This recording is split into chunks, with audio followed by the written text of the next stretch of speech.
Hello, my name is Trevor Getz. I'm a professor of history at San Francisco State University, and I'm here with two leading world historians to talk about the development of the early state in world history. So let's begin with a simple question that's maybe quite complex. What is a state? What are the characteristics of those societies that we call states? A state is a complex political, social, economic, and everything structure that developed in world history relatively recently in the grand scheme of world history, meaning 5,000 years ago or so. Developed first in southern Mesopotamia. Usually people think of the first states around a city. States usually have cities, although not always. Some historians define states as having certain features like writing and monumental architecture and hereditary monarchy.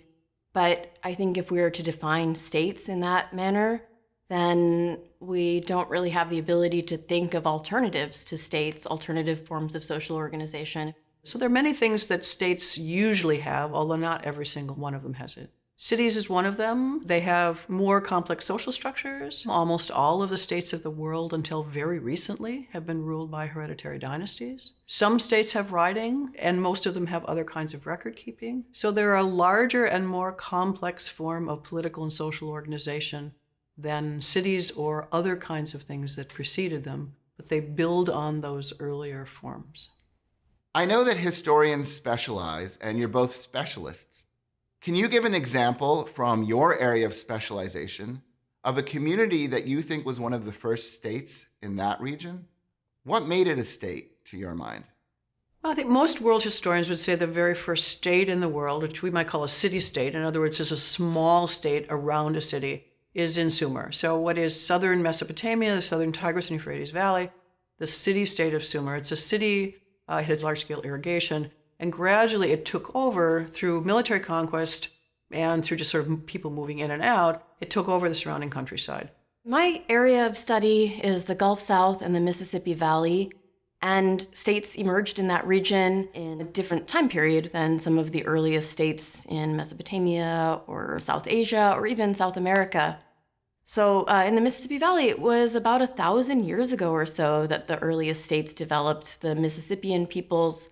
Two of the main cities were Moundville in what's now Alabama, close to Tuscaloosa, and then there's Cahokia in Illinois. And these were Native American states. They built huge flat-top pyramids, ceremonial structures. They had complex trade relationships extending from the Great Lakes region all the way to the Gulf of Mexico, to the eastern United States, to even a little bit west of the Mississippi River. They had a very complex economy.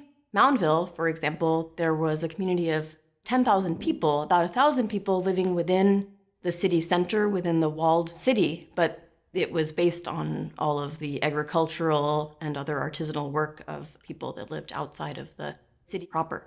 In general, political scientists have two theories about the rise of the state.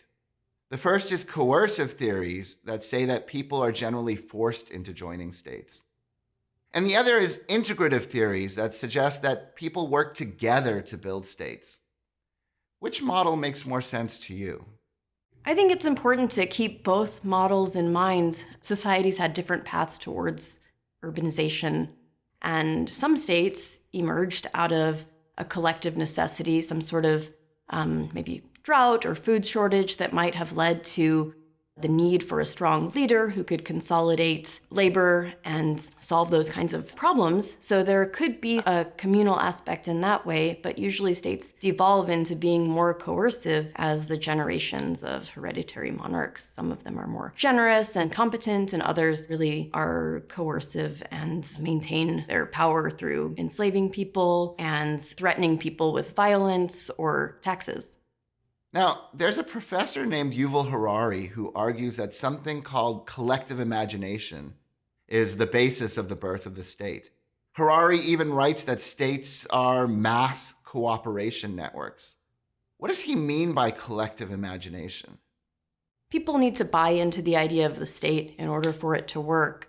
So to imagine that in a state people are connected to one another, that they have some sort of shared culture and perhaps a shared history, a shared language, shared cultural activities, perhaps that would create this imagined idea of connectivity. So in that way, I think Harari is right that without this level of buying in and this acceptance of the idea of the state by the majority of the population kind of succumbing to the state and agreeing to follow the laws and pay the taxes required, I think that that's definitely a necessary component in order to have an effective functioning state. It might simply be, I'm going to do this because my neighbors will think it's a good idea. And I kind of like my neighbors, or I'm afraid of my neighbors, or I want their respect, so I will do this. And this, again, is just something that has enormous power right now. We do certain things, not because somebody's standing over us to force us to do them, but because we don't want our neighbors to think badly of us. So we mow our lawn, even if we don't really feel like mowing our lawn. Or we do something like where we shovel our walks, or we do certain kinds of things. We keep our houses up. It's a good idea to do this, but also we don't want to lose face and status with people around us because we want to kind of get along with them. So I think that's sort of what I think he means by that. Thanks for joining me to talk about the origins of states in world history. I think this was a really incredible discussion.